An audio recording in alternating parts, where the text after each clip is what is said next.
बीजं मां सर्वभूतानां विद्धि पार्थ सनातनम्। बुद्धिर्बुद्धिमतामस्मि तेजस्तेजस्विनामहम्।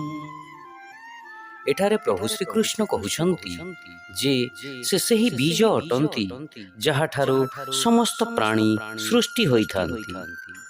से बुद्धिमान मनुष्यर बुद्धि एवं तेजस्वी मनुष्यर तेज अटंती। बंधुगण, संत महापुरुष माने सर्वदा सेमानंको कार्यर सौंदर्य उत्कर्षता एवं ज्ञान को भगवानंकर कृपा बोली मने करिथांती।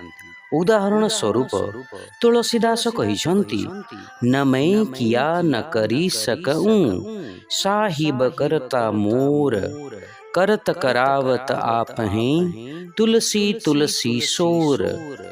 अर्थात से कहउछन्ति, ना मु रामायण लिखिछि ना एहाकु लेखिबार मोर सामर्थ्य अछि। भगवान ही यार कर्ता अटंती। से निजे करिछन्ति नचेत मो द्वारा कराइछन्ति। मु केवल माध्यम अटे।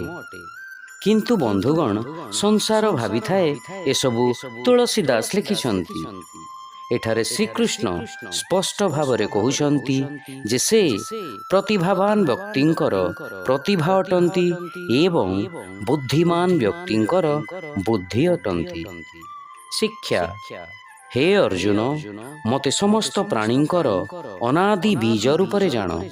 मो बुद्धिमान व्यक्तिंकर बुद्धि अटे एवं गौरवशाली व्यक्तिंकर गरिमा अटे। ओ Arjun, know that I am the eternal seed of all beings. I am the intellect of the intelligent and the splendor of the glorious. Hare Krishna.